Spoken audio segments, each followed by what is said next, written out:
결국엔 다시 안 해보셨긴 했는데 못 받아먹었어요. 지금부터는 이제 소리가 다 들어가요, 그죠? 네. 안녕하세요. 지금 하는 내용들은 지금 녹화되고 있고요.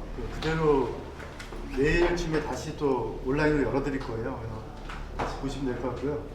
제 수업 내용 어떤 분들은 쓸데없이 어렵다고, 근데 저는 어려운 것 같지 않은데 제가 설명을 잘 못 드리나? 네, 어렵다고 하시는 분들이 있어가지고 오늘 좀 되도록이면 좀 쉽게 풀어볼게요. 그 앞부분에는 제가 2017년도에 이 교육을 다시 시작했었거든요. 제가 처음에는 2003년도에 이런 수업을 했었는데 그때는 이제 중개사들 위주로 많이 했었고요.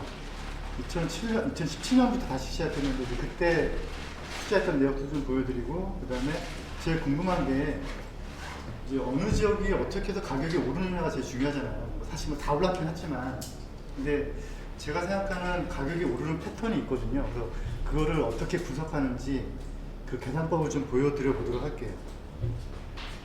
질문은 나중에 밴드 다 들어와 계시니까 밴드에서 하시면 제가 답변 드릴 건데요. 근데 부탁드릴 거는 개별적인 질문은 제가 답변 안 드려요. 그러니까 공개적으로 좀 질문해 주시고요. 그리고 녹화 영상은 저 사이트 들어가시면은 핸드폰이나 PC로 보실 수 있거든요. 거기다 보시면 될 것 같고요. 자료는 제가 다 공개하는 게 원칙이에요, 저는요. 그래서 제가 지금 만든 자료들 뭐 엑셀이랑 다 공개해 놓고 있거든요, 제 밴드 안에. 그래서 마음대로 쓰셔도 되고, 어디 가서 수업하실 때 있으면 수업하셔도 되고, 아니면은 누군 안아주셔도 상관이 없는데, 근데 출처만 좀 밝혀주시면 될 것 같아요.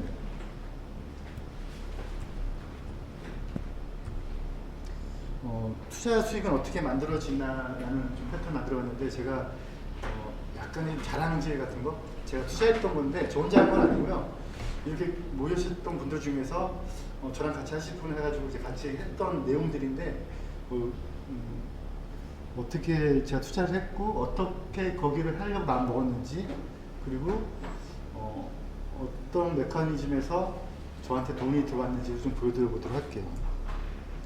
그래서 제가 이제 투자할 때 가장 많이 보는 게 이제 개발형 투자로 볼 것이냐 아니면 수익형으로 볼 것이냐 둘 중에 하나인데, 저는 개발형 쪽에 투자를 많이 했어요. 그동안 제가 처음 부동산을 시작한 게 95년도인데요 95년도 지금까지 저는 계속해서 개발형 투자만 많이 했고요. 수익형은 사실 뭐 이런 게 처음이에요. 네. 이게 처음이고 거의 저는 이제 개발형으로 많이 했고요. 근데 여기도 사실 수익형이라고 보기 좀 애매하죠. 왜냐면은 여기도 이제 재개발적으로 이제 포함됐으니까. 근데 제가 투자했을 때는 그게 이제 포함이 안 됐을 때였으니까요. 근데 이제 장단점이 있는데, 개발형 같은 경우에는 워낙에 낙후된 지역이니까 이제 가격이 싸겠죠. 싸서 가격이 어떤 호재가 있으면 올라가 주는데, 저거의 단점이 뭐가 있냐면, 문제가 저 호재가 있어야지만 가격이 오른다는 거죠. 호재가 없으면 애물단지만 되고 맨날 1년에 한 번씩 보일러 고쳐줘야 되고, 뭐 도배장판 해줘야 되고, 오늘도 또 문자 하나 왔던데 엊그저께 비가 왔더니 막 새는데 또 그거 고쳐줘야 되고, 이런 일들이 많이 있는 거죠. 저 같은 경우는 아예 그냥 그것만 맡아서 해줄 분들도 막 이렇게 한번 팀으로도 도보기도 한번 해보고 막 그랬었거든요. 근데 이제 수익형 같은 경우는 투자했다가 이제 월세라든가 임대 수익 받는 건데, 이제 이거가 가장 일반적인 투자 방법이죠. 근데 저는 사실 아까 말씀드렸지만 많이 안 해봤고요. 이제 수익형의 단점은 시간이 지날수록 그 비슷한 것들이 주변에 많아지면서 감가가 되잖아요. 그래서 이제 좀 감가 관리비 같은 게 증가가 되고 수익률도 떨어지고 이런 단점이 있어요. 그래서 이 두 개의 장단점을 섞어보면 제가 생각하는 가장 완벽한 투자는 그냥 매입을 했다가 수익형으로 따박따박 먹고 있다가, 그랬다가 그게 이제 감가가 심하게 되거나 수익률이 떨어질 때쯤에 개발용으로 바뀌면 그게 제일 좋겠죠. 이게 가장 환상적인 투자법이라고 보는데 뭐 그게 쉬운 일은 아니겠죠. 열심히 찾아야겠죠. 여기는 자양사동인데요. 지금 뭐 웬만한 분들이 아실 거예요. 근데 제가 이 현장을 2017년도에 투자를 했었어요. 근데 제가 이름만 약간씩 바꾸고 금액을 조금씩 바꿨어요. 너무 들통날까봐. 근데 제가 매입한 금액대가 한 2억, 투룸이 2억 1천대, 2억 2천대, 3룸이 한 2억 4천대 매입을 했었거든요. 근데 전세를 한 1억 9천, 뭐 2억 천에 났고요. 그다음에 이게 2017년도인데 한번 또 갱신을 했어요. 갱신해가지고 갱신하면서 돈이 또 들어왔으니까 거의 갱신할 때는 거의 제 매입 금액에서 갱신이 됐어요. 그래서 전세금 가지고 회수가 됐는데 뭐 아시는 분들 아시겠지만 지금 거기 현장이 한 6억에서 한 7억 정도쯤 해요. 네. 근데 제가 투자한 금액은 비용 한 대략적으로 10%, 뭐 수리도 조금 해주고 그 다음에 뭐 등기비도 있고 하니까 그래서 투자 금액은 전체 그냥 매매 대금만 봤을 때는 15억인데요. 근데 실제적으로 저희 돈이 들어간 거는 한 3억 정도 들어왔어요. 3억 정도 들어갔고 시세가 한 37억 정도 되니까 수익은 한 21억 났는데 근데 투자 금액 대비의 수익률은 137%인데요. 뭐 이거는 뭐 11,000 정도 수익률. 근데 에코티만 놓고 보면 내 원금만 놓고 보면은 600%예요. 근데 사실 이 포인트가 없어요. 왜냐면 원금은 전세금보다 회수가 됐거든요. 다 됐으니까 이제 0이에요, 부모가. 그러니까 무한대에 가까워진 거죠. 이 지역을 제가 왜 투자를 했느냐. 이때 당시에. 지금은 뭐 당연히, 그러니까 또 이런 얘기 들으면 또 기분 나빠하실 수 있겠지만 저는 제가 투자하고 있거나 투자할 지역들은 얘기를 안 해요. 투자한 데만 자랑질 하거든요. 죄송하게도. 근데 투자할 지역들은 왜냐면 얘기하게 되면 이제 막또 물을 움직일 수 있잖아요. 그래서 보통 한 3, 4년 지난 다음에 얘기를 많이 하는 편인데 이때 당시 2017년도에 자양동은 사람들이 투자를 꺼려하는 지역이었어요. 근데 제가 왜 했냐면 한 이유가 지금은 이렇게 뭐 한강 뭐 자양 공동주택 개발 사업 간담회 해가지고 막 그 주민들이 움직이고 있고요. 그리고 뭐 안내문도 막 붙어있고 뭐 지구단위 계획을 한다든지 막 이런 것들이 가서 보면 있어요. 제가 이제 막 이런 것들 쭉 보여드릴 건데 쭉 보시다 보면 공통점이 있어요. 그 공통점을 캐치를 내셔야 돼요.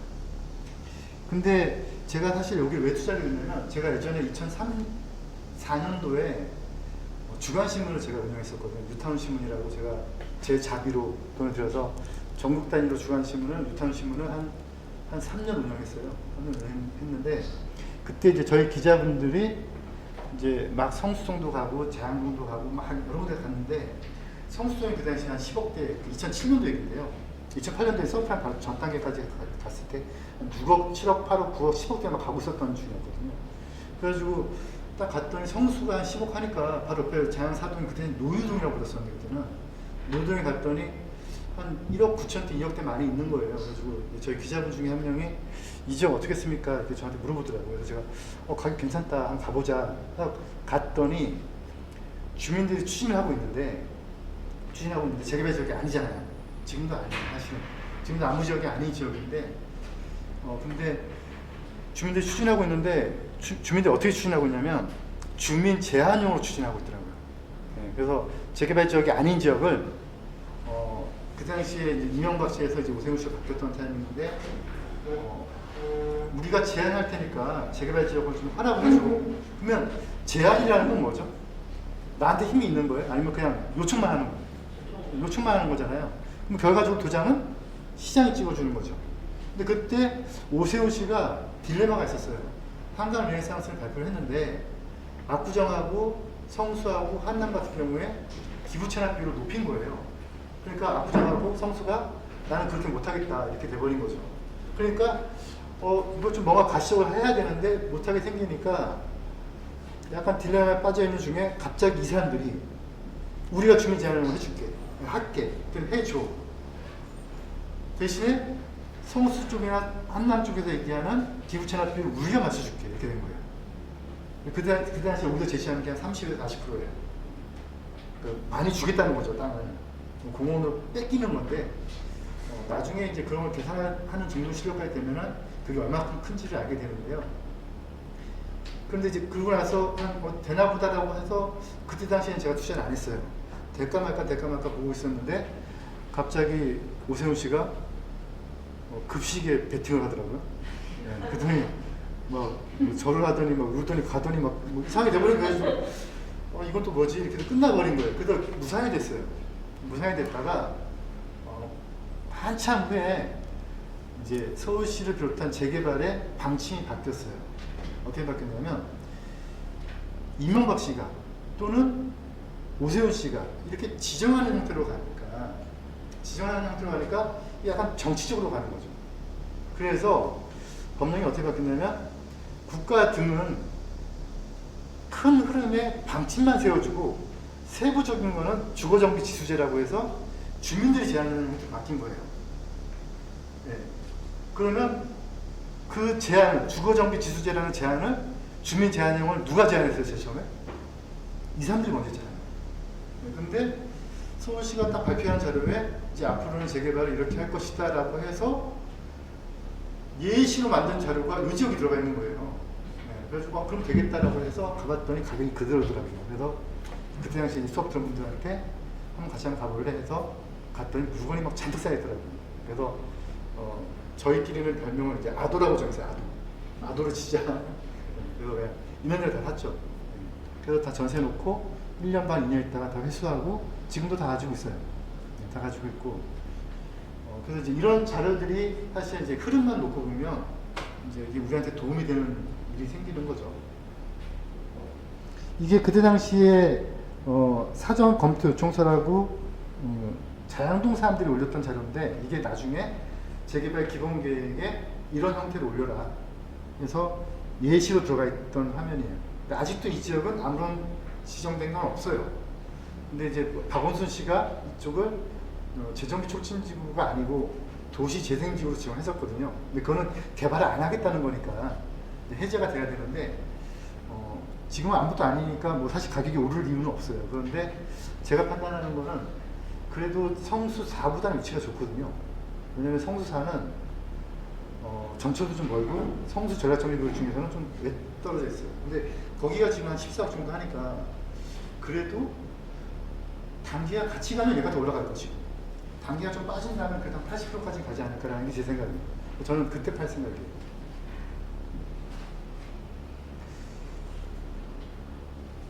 이 지역은 인천인데요. 여기는 2019년도에 제가 투자를 했어요. 이것도 이제 저 혼자 한 건 아니고요. 사람들 많이 모아서 이제 같이 투자를 했는데 이 지역을 투자하게 된 계기는 경인고속도로가 일반화된다는 얘기가 예전부터 있었어요. 예의주시하고 있었는데 갑자기 지구단위 계획이 뜨더라고요. 그래가지고 봤더니 중앙시장역부터 시작해서 저 밑에 쭉 가자까지 해가지고 지구단위 계획이 변경하게 되는데 여기가 이제 고속도로잖아요. 고속도로면 이제 지금 철조망이 이렇게 쳐져 있어요. 이렇게 펜스가. 근데 만약에 이게 일반화가 되면은 이거 걷게 되는 거죠. 걷어서 이제 일반인들이 횡단할 수 있는 횡단보도가 생기고 이제 그렇게 바뀌게 되겠죠.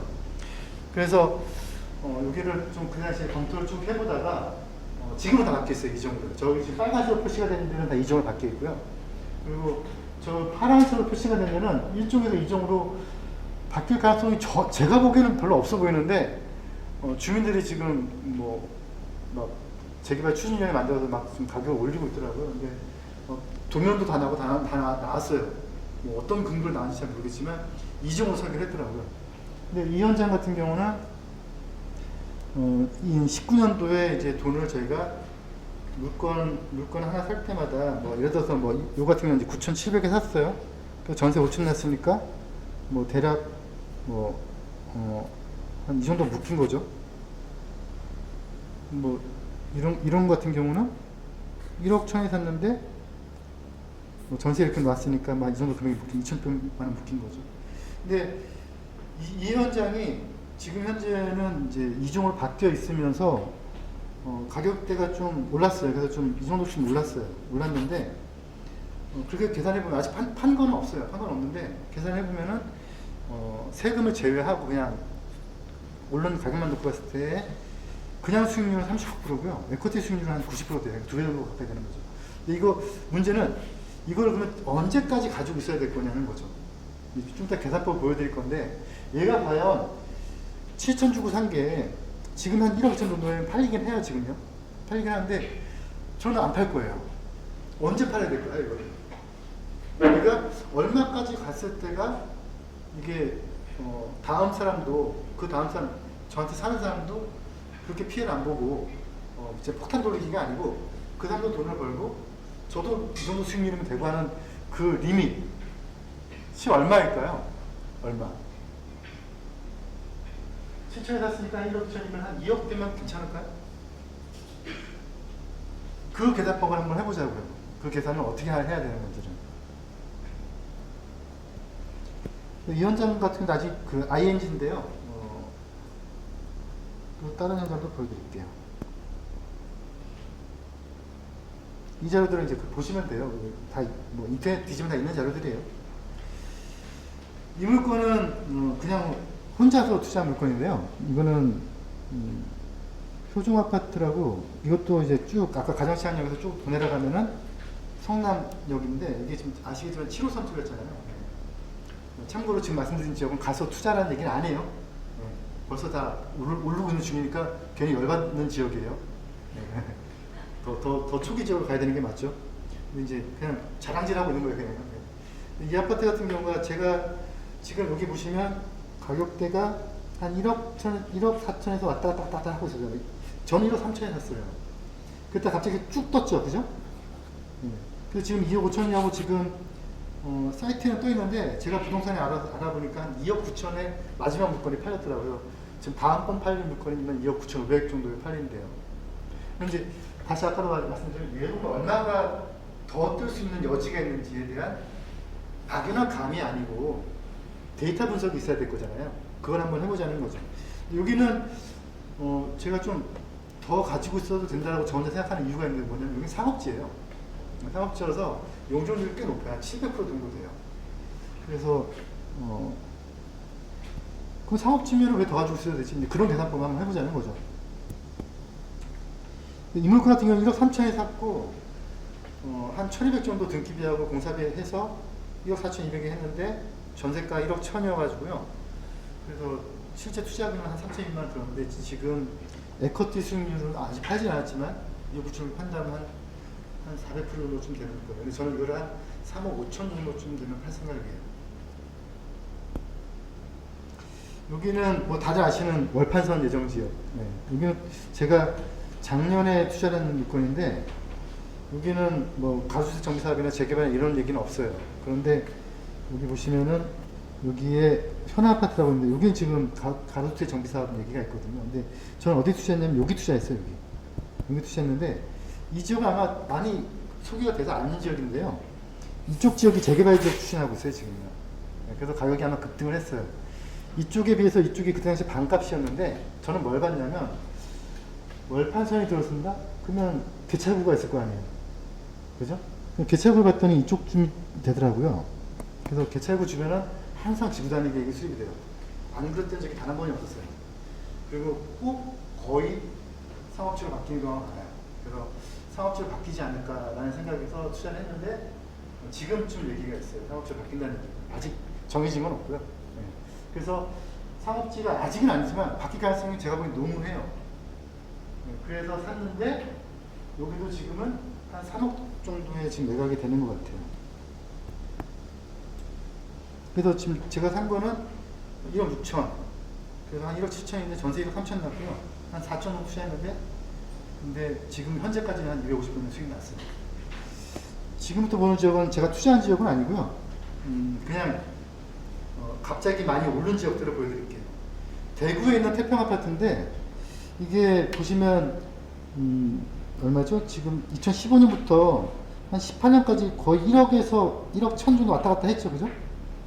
그랬다 갑자기 쫙 올랐죠. 그래서 지금은 한 3억 4천 정도 해요. 이제 이렇게 왜 올랐을까? 그걸 또 봐야겠죠. 현장에 가봤어요. 이게 갑자기 올라가지고. 가봤더니 이 현장인데, 보시면 걸려있죠? 뭐가 걸렸어요? 프랭카드가 걸렸죠? 현대건설에서 한다고 하네요. 근데 여기는 재밌게도 신탁 방식이에요. 한국 토지신탁이 사업시행 대행자로 들어갔고요. 그리고 이제 뭐 가봤더니 막 설계도면서 다 나오고 뱅크 쪽으로 이제 진행하고 있더라고요. 그 신탁업자 지원 동의서를 받고 있었고, 아마 지금은 아마 진행 많이 됐을 거예요. 지금 저희 팔린 지는 2년 전이에요. 여기는 또 다른 지역인데 대구 지역이에요. 여기는 대양 CNC라는 회사가 뭐가 걸렸죠? 프랭카드가 걸렸네요. 그래서 여기도 뭐 하고 있어요. 가봤더니 대명역에 사마멘션이에요. 여기는 또 대명 2, 3구 이렇게 해가지고 또 프랜카드가 걸려있네. 여기는 또 대명 1동, 여기 수성구 파동. 재개발 준비위원회가 걸려있더라고요. 그래서 동네를 막 뒤졌더니 한쪽에 또 가로세 정사가 또 걸려있어요. 이 프랜카드 잘 보시면 저기 간판처럼 보이는데요. 뒷부분에 녹색 간판 하나 더 보이죠? 네. 여기가 동네 주민한테 물어봤더니 재개발 추진 사무실이었대요. 네, 근데 재개발 안 될 것 같으니까 위에다가 하나 더 붙인 거예요. 가로정사로 바꿨더라고요. 그리고 이거는 처음 대구에 있는 지역들 처음 멘션. 근데 대구는요, 이게 2년 전에만 갔을 때만 해도 저기 괜찮다 저기 괜찮다 했는데 지금은 가보시면요, 핸들을 꺾으면 프랜카드, 핸들을 꺾으면 프랜카드. 여기는 반월당. 여기는 저희 밴드에 들어오시는 분이 직접 추진하시는 지역인데, 그래서 가봤죠. 가봤더니 그분 혼자서 6개 현장을 추진하고 있더라고요. 그래서 그분이 추진한 현장을 다 돌아다녔어요, 같이요. 막 소개시켜 주시더라고요. 그래서 쫙 봤는데, 여기 미소마리라고 이렇게 또 프랜카드 걸어놨더라고요. 그 다음에 또 여기 봉독동 거 여기 있더라고요. 막 돌아다니다가, 프랜카드가 잘못 달린 거예요. 여기 걸려야 될 프랜카드가 저쪽에 걸려있고, 저쪽에 걸려야 될 프랜카드가 이쪽에 걸려있다. 그래서 그걸 이제 제 옆에 계신 분이 지적을 해드리니까, 직원한테 전화해가지고, 야, 프랜카드 잘못 걸렸다. 다시 거시더라고요. 지금까지 보여드렸던 것의 공통점이 뭔가요? 네? 프랜카드죠. 프랜카드가 공통점이라고. 이 현상이 97년도에 있었어요. 네, 똑같이 있었어요. 그래서 심지어 그 당시 프랜카드 금지도 했었어요. 근데 지금 똑같은 현상이 또 벌어지고 있거든요. 근데 좋은 현상은 아닌 것 같아요. 저는 이걸 추구하지는 않아요.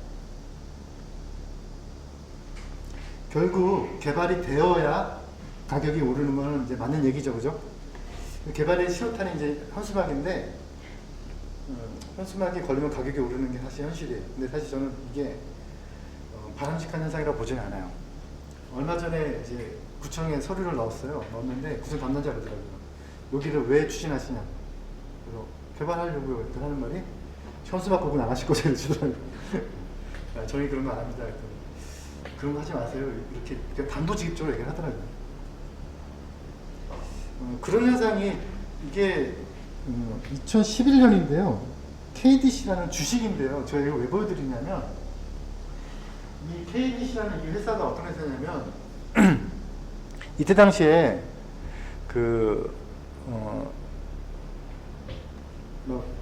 외계 행성에서 뭐 이렇게 막 하는 3D 영화 같은 경우가 되게 유행을 했었어요. 영화가 갑자기 막 이렇게 안경 쓰고 들어가는 영화가 유행을 했는데, 이 회사가 촬영 장비를 만드는 회사예요.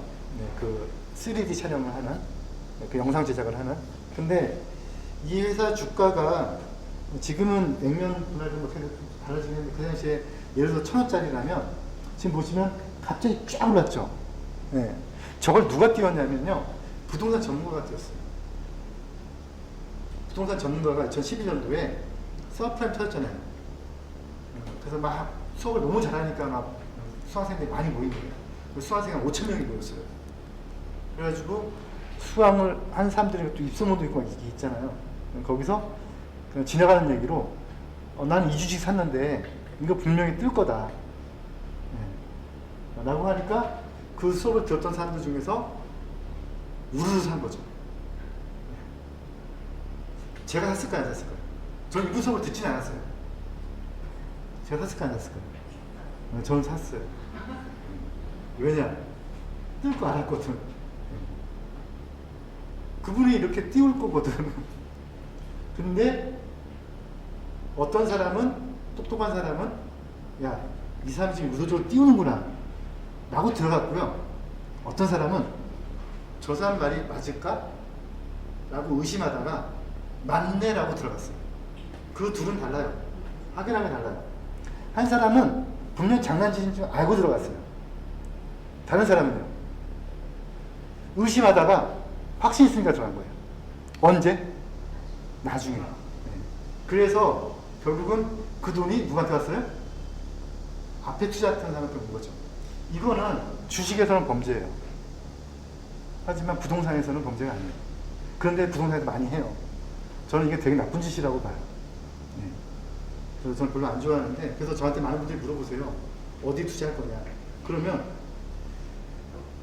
제가 이렇게 우르르 사온 다음에 나 어디 투자했으니까 가보세요 하면 우르르 가잖아요. 그럼 이 짓을 하는 거지. 전 되게 나쁘다고 봐요. 근데 어쨌거나 범죄는 아니니까. 그런데 아까 제가 그런 말씀 드렸죠. 개발을 낙후된 지역에 빌라나 노후된 건물을 샀는데 개발이 안 되면 끝이잖아요. 근데 개발이 되면 그러면 거기는 이제 돈을 벌 수 있는 거죠. 근데 그 개발할 수 있는 권한이 우리한테 없죠. 우리는 그냥 현수막 정도 벌 수 있는 힘밖에 없죠. 근데 만약에 우리한테 있다면, 그러면 우리가 가격을 올린다는 게 아니고 가격을, 가치를 만들 수 있는 거죠. 그래서 제가 판단하기에는, 그래, 이게 제 소신이에요. 시대차익 투자는 그런 운이에요. 이거는 그냥 조장이고 운이고요. 개발 이익의 예측은 저는 이건 실력이라고 봐요. 그래서 제 수업에 5주 동안 하는 내용들이 이 분석을 하게 될 거예요. 어떻게 하면 시대차익의 운을 우리 거를 만들까라는 게 아니고, 이건 저도 모르겠어요. 개발 이익을 어떻게 하면 예측할 수 있는지, 이거를 실제적으로 계산해봐서 이 정도면 다음 사람도 한 5천만 원 먹고 나도 한 2억 먹겠다, 이 계산을 한번 해보자는 거죠. 그래서 개발 이익을 계산했다는 물건의 가격 상승을, 그 기대치는 얼마까지를 보게 되면, 아, 이 물건은 3억이 리밋이야. 그럼 나는 2억 7천에 나와야겠다. 아, 난 좀 더 욕심 더 내려면 2억 8천 나와야 이런 계산할 수가 있잖아요. 네. 그 계산하는 게 제 수업의 전반적인 내용인데, 아마 조금 있다가 이제 머리가 엄청나게 아프실 거예요. 네. 숫자를 가지고 막 계속 놀아야 되거든요. 오늘은 막 숫자를 가지고 할 거고요. 또 그 다음에 또 계속 법 갖고 막 할 거예요. 근데 그러다 보면 이제 나는 누구, 여기는 어디 막 이렇게 되는데, 그렇더라도 저는 해야 된다고 보고 있고요. 근데 부동산 전문가 분들이 저는 이걸 해야 된다고 보는데, 이런 거는 안 하고 욕하자는 게 아니고요.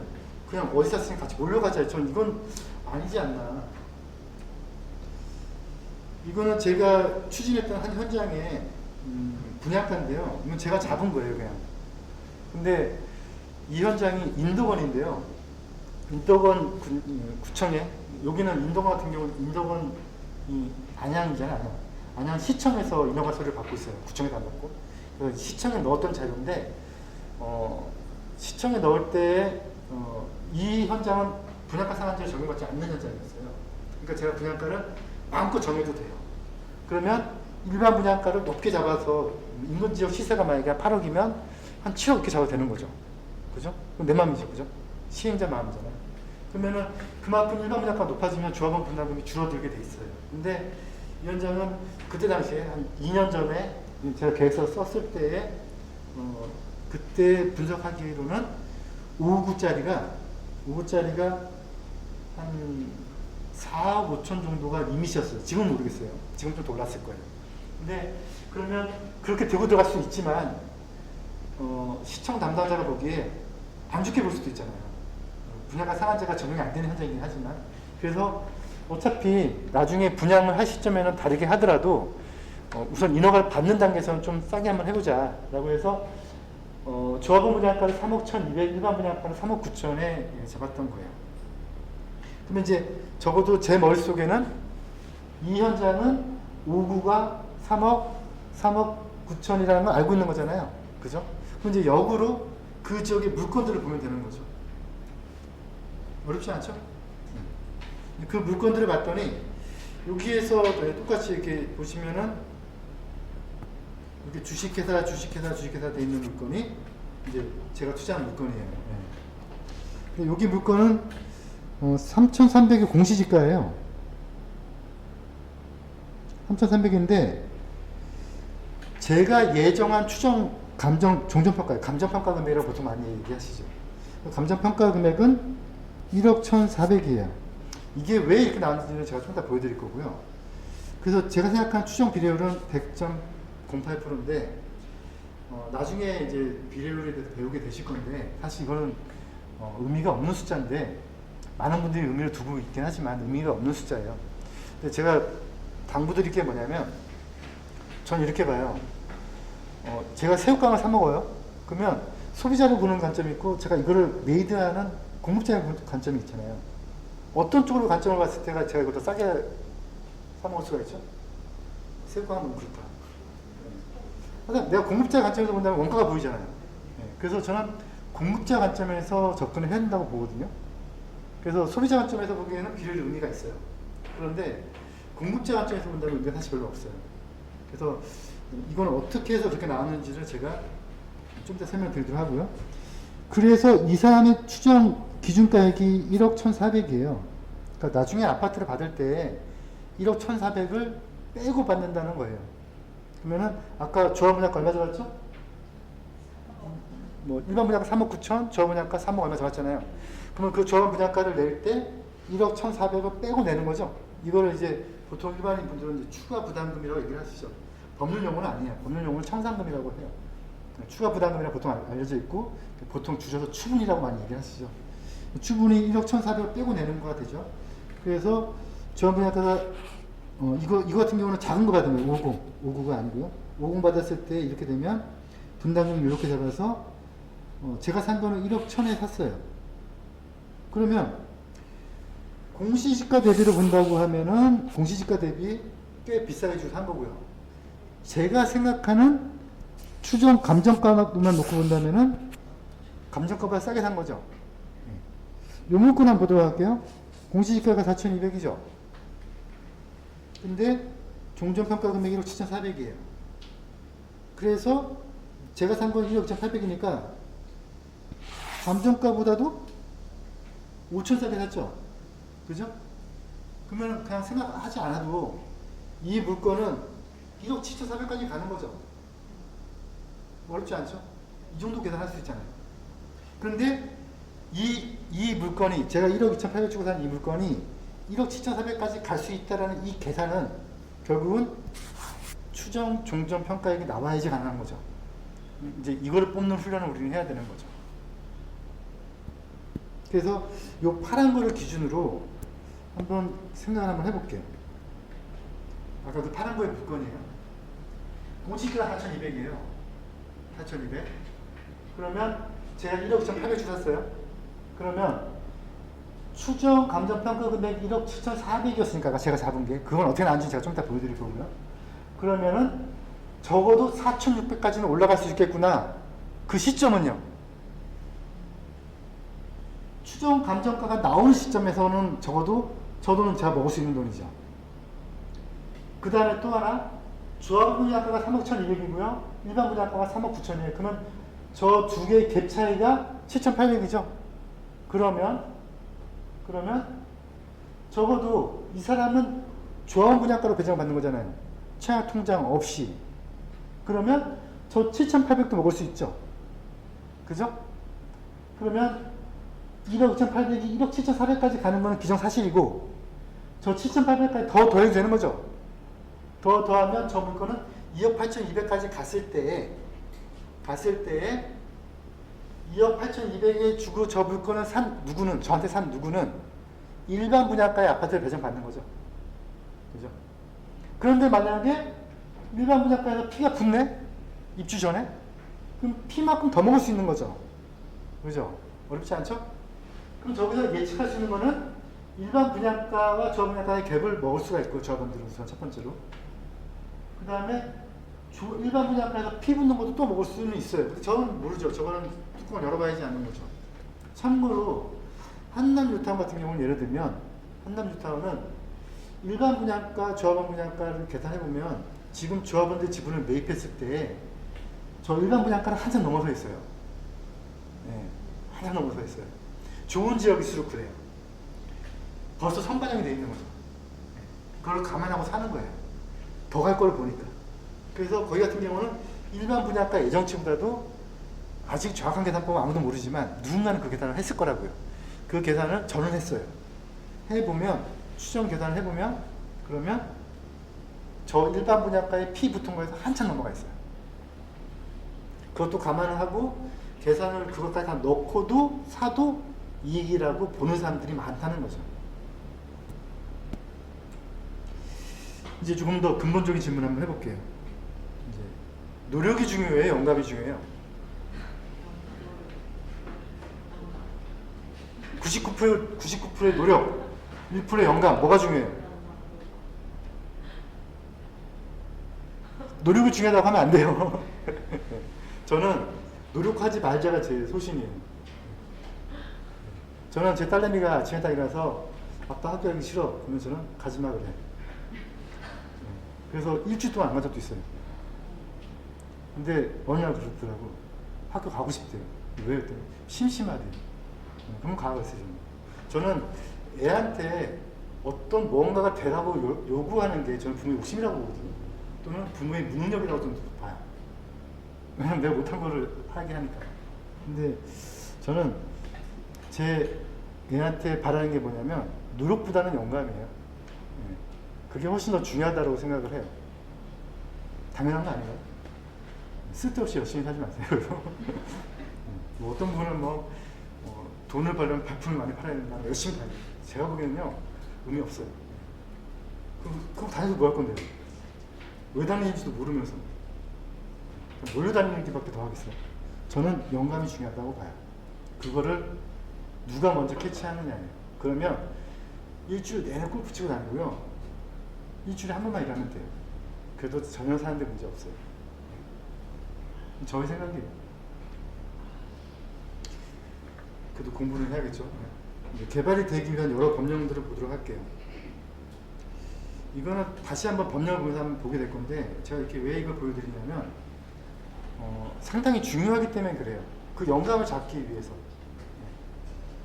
어떻게 이 사회가 룰을 정해놨는지를 알아야 포커를 치든 고스톱을 치든 할 거 아니에요. 그죠? 이게 땄단지 광박인지를 알려면 룰을 알아야 되는데 그 룰을 모르면 어떻게 고스톱에서 돈을 따요? 그 룰을 정하고 있는 게 법이거든요. 네, 그래서 저는 무조건 알아야 된다고 생각을 해요. 이걸 알아야 그 다음에 그 게임에 임할 수가 있는 거죠. 근데 제가 보기에 아마 부동산 투자하셨던 분들 중에서 재개발과 재건축의 차이점은 구분해요. 그죠? 재개발과 도시재개발? 재개발과 주택재개발? 재개발과 유타는 뭐가 다르지? 아마 웬만하게 구분 못할 거예요. 유타운이 재개발이에요? 모르잖아요. 대부분 사람들이 몰라요. 근데 저는 이걸 알아야 된다고 생각을 해요. 그래서 큰 틀에서 한번 짚어드릴 건데요.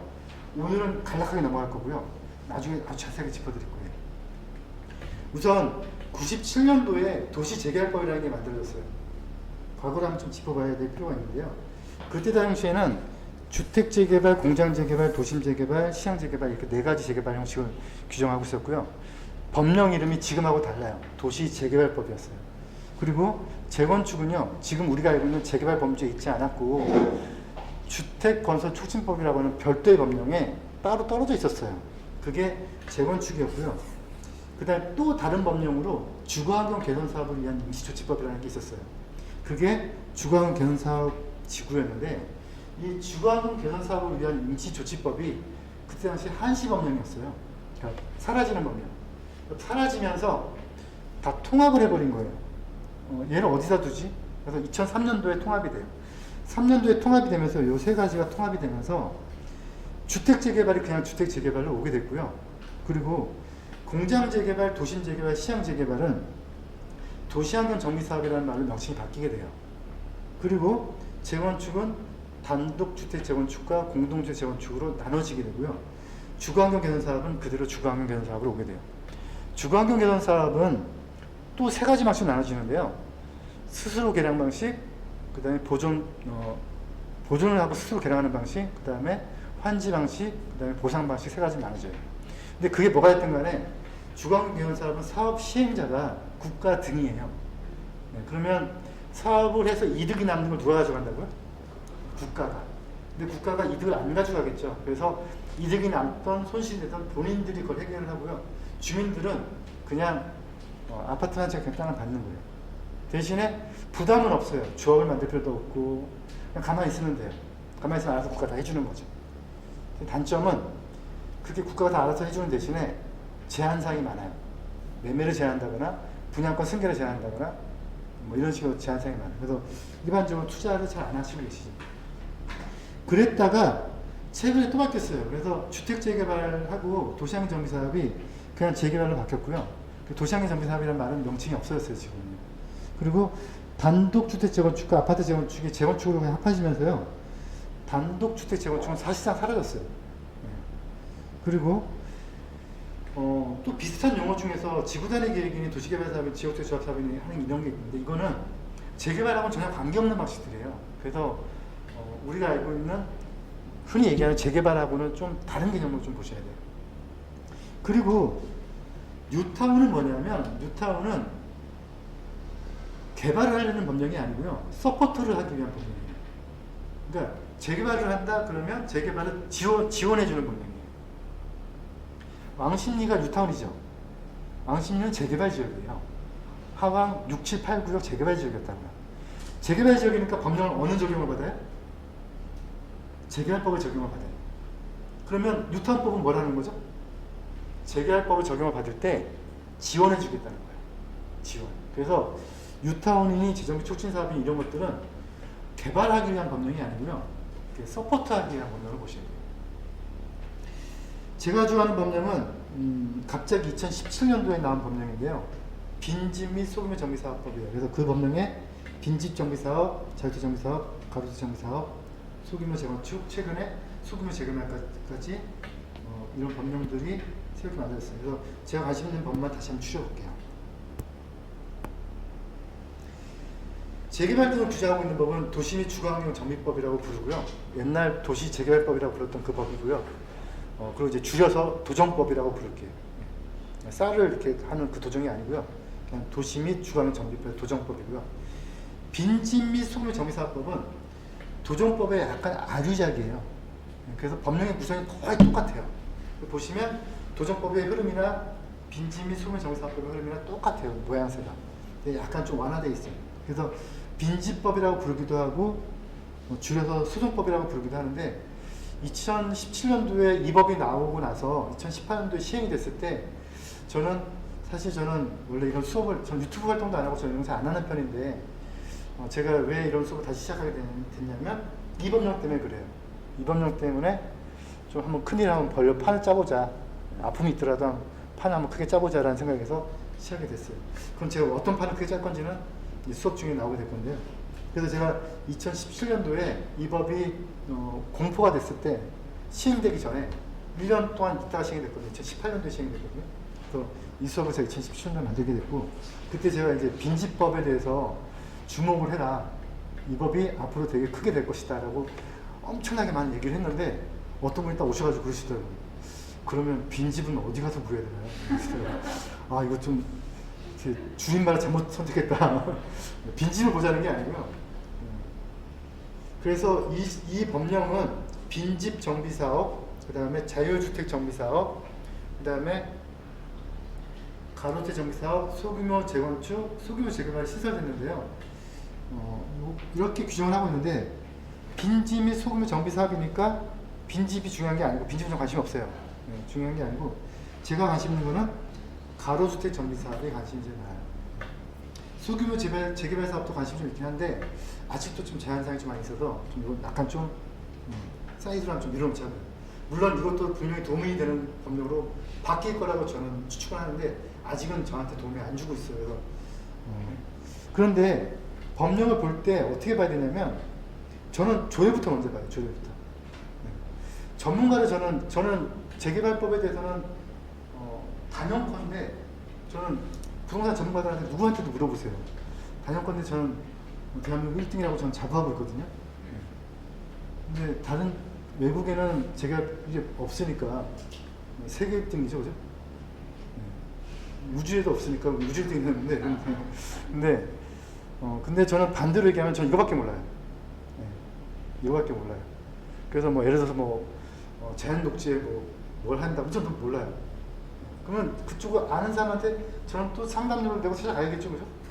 갈 때 저는 뭘 보냐면 그 사람이 지역별 조례를 얼마큼 많이 알고 있느냐를 봐요. 그래서 저는 전문가라고 볼 때 지역 조례가 전문가라고 봐요. 지역 조례를 꿰차고 있어야 돼요. 재개발 부산장이 있어 없어? 그러면 서울은 있고 대구는 없고 부산은 있고가 따져질 줄 알아야 된다는 거죠. 그게 다 다른데. 그래서 저희가 수업하는 내용들이 다음 주부터 다음 주도 계속 하는 내용들이 지역별 조례에 많이 치중돼 있을 거예요. 그 부분들만 깊이 있게 파보게 될 거예요. 그러면 가로주택 정비사업은 왜 시작됐는지 한번 보도록 할게요. 그럼 세로는 안 되나? 그럼 가로가 뭐죠? 랜드스케이프? 이게 아니라는 거죠, 그죠? 가로가 뭐예요? 가로는 시작된 이유가 이것 때문에 시작이 됐어요. 이게 보니까 이 전부 다가 노후된 지역이에요. 네, 노후된 지역인데 저기 위에 있는 사람들이 저희 학교까지 또는 공원까지 가려고 보면 이렇게 가면 돼요. 근데 이명박 씨 여기 유턴을 빵 지정했네? 그럼 어떻게 돼요?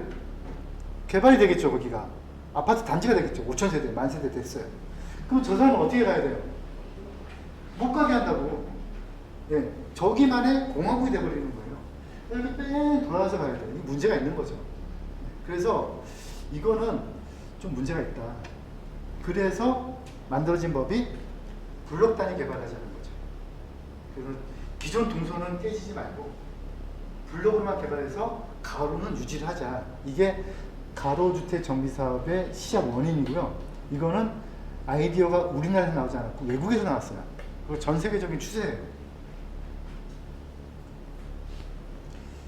개발의 진행 과정에서 그러면 이제 우리 앞으로 어떤 공부를 한번 해야 되는지를 보도록 할게요. 신도시나 택지 개발이 이 신도시나 택지 개발은 진짜 말 그대로 논밭을 아파트를 짓는 걸 바꿔서 뭐 이렇게 하는 거죠. 제가 갈 일이 없어요. 그러면. 근데 이제 구도심의 노후된 개발을 하는 것에만 지금 저는 법령을 보여드리고 있고 그것만 지금 우리는 공부를 할 건데 그걸 할 때는 옛날에는 이제 판잣집, 달동네 뭐 이런 데들이었지만 지금은 이제 노후된 단독 빌라촌이잖아요. 이제 이 지역을 보게 될 건데 이게 지정부터 진행, 공사, 분양, 입주까지의 여러 단계를 거치게 된다고요. 이 단계를 거치면 거칠수록 이 가격이 올라가죠. 제가 95년도에 20대 초반의 젊은 나이로 처음 부동산 딱 시작했을 때 그때는 재개발이 기본계획이라는 것도 없었고 여기가 재개발 지역 이런 게 없었어요. 그냥 주민이 이렇게 제한하면 되는 거였는데 주민이 제한했어요. 구역 지정됐어요. 가격이 안 올랐어요. 그때는. 조합설인가 났어. 사람들이 기웃기웃해요. 사업 시행인가 나네? 그럼 저기 재개발 되나 보다? 라고 신문에 조그맣게 나요. 2주 안에 그럼 그래도 가격이 오르기 시작했거든요. 그 사람들이 2주 되는 대로 가격이 오르는구나. 사업 시행인가 되는 대로 쫓아다니는 거죠. 97년도에. 97년도 IMF 터지기 전까지는 사람들이 좀 더 앞으로 조합설인가 나는데 좀 더 앞으로 이렇게 간 거예요. 근데 요즘은 그렇지 않죠. 요즘은 그냥 여기가 개발될지도 모르는데 프랭카드 한다고 하면 오르잖아요. 그래서 지금은 이런 기본계획이나 구역지정 추진위원회 이런 단계들이 사실 별 무의미해지긴 했어요. 그냥 딱 오르고 시작하는 거죠. 그때 봐야 될 게 이거죠. 주민 제한형이냐, 주민이 지정할 수 있느냐. 네. 주민이 제한한다는 얘기는 권한이 주민한테 없다는 얘기죠. 해주세요. 이렇게 얘기를 하면 주민이 이렇게 얘기를 하면 어떤 요건을 맞춰서 그러면 기다려야 돼요, 우리는. 이제 딱 봐서 이게 해야겠네. 이게 해야 될 때 법률적으로 봤더니 노도가 어떻게 해야 되고 뭐 어쩌고 그렇게 안 해요. 어떻게 하냐면 야 여기 해줬다가 우리 당이 안 되겠는데? 여기 해주는 게 우리 당이 좋겠는데? 이런 식의 계산이 돼요. 정치적이라는 거죠. 그래서 생각보다 주민 제한이 먹혀 들어가는 시점이 잘 없어요. 올해 같은 경우는 먹혀요. 올해. 왜죠? 내년 선거니까. 막 엄청 막 밀어 넣는 거예요, 그냥. 이거 믿으셔야 돼요? 이거 믿으면 안 돼요. 이거 다 공영불이에요. 네. 저는 그래서 거꾸로 개발 호재 지역을 잘 안 가는 편이에요. 왜냐? 개발 호재 지역은요, 벌써 가격이 다 반영되어 있을 가능성이 높아요. 개발 호재 지역이 많을까요? 개발 호재가 아닌 지역이 많을까요? 아닌 지역이 많을 것 같아요. 개발 호재 지역이 훨씬 많아요. 웬만한 지역이 다 어떤 뭐가 있든 간에 다 걸려있어요. 예, 뭐 조금이라도 다 걸려있어요. 저는 어려서 잠깐 유년 시절을 저기 문경세제 산골에서 보냈어요. 진짜 첩첩산중. 예, 이제 아무것도 없는. 지금 가면 한 집이 한 10집 남았어요. 저 있을 때마다 한 20집? 거기 태어난 건 아니고요. 그냥 거기서 어린 시절 잠깐 보냈는데 한 5, 6년 보냈는데, 근데 거기 진짜 아무것도 개발될 게 없어요. 예, 진짜 아무것도 없어. 저희 아버님이 이제 우리 온 가족들 이제 나중에 다 이제 한 군데 모이자 산소를 그 납골 한 땅을 이제 한 3,000평 정도 하셨어요. 그건 팔 것도 아니고, 예? 그냥 진짜 말 그대로 이렇게 이쁘게 조성해서 이제 샀는데, 사놓고 이제 한 2년, 2년 지났는데 부동산에 연락이 왔어요. 팔라고. 2배 떴대. 거기가 왜 뜨냐고. 그랬더니 오미자 특구로 지정됐대요. 근데 막 오미자 막 씹고 막 그러더라고요. 근데 제가 보기에는요, 개발 호재가 없는 지역 찾기가 훨씬 어려워요. 저는 오히려 그런 지역에 돈이 있다고 봐요. 없는 지역 중에서 만들어지는 지역들. 그래서 저는 포커스를 어디다 두고 있냐면, 주민이 제안하는 쪽 말고요, 주민이 직접 지정할 수 있는 쪽에다가 포커스를 두고 있어요. 네. 이거는 관공서가, 국가 등이 재량권이 들어가지 않고 어떤 욕구만 맞으면 들어줘야 되는 기소권에 있는 지역들이죠. 그래서 아까 보여드렸던 그 많은 지역 중에서, 많은 법령 중에서 주민들한테 기소권한을 준 법령이 몇 개가 있어요. 욕구만 맞으면 나 개발할게 그러면 재량권 거부할 수 없는 거예요. 그러면 이 지역을 개발할 수 있는 힘이 누구한테 생기는 거예요? 주민한테. 근데 주민이 힘이 있어요, 없어요? 없어요. 몰라요. 그러면 제가 가서 주민이 되는 거죠. 그런 지역이 어디냐? 그건 이제 이 수업을 통해서 이제 배우시게 될 건데요. 한 10분만 쉬었다 할까요?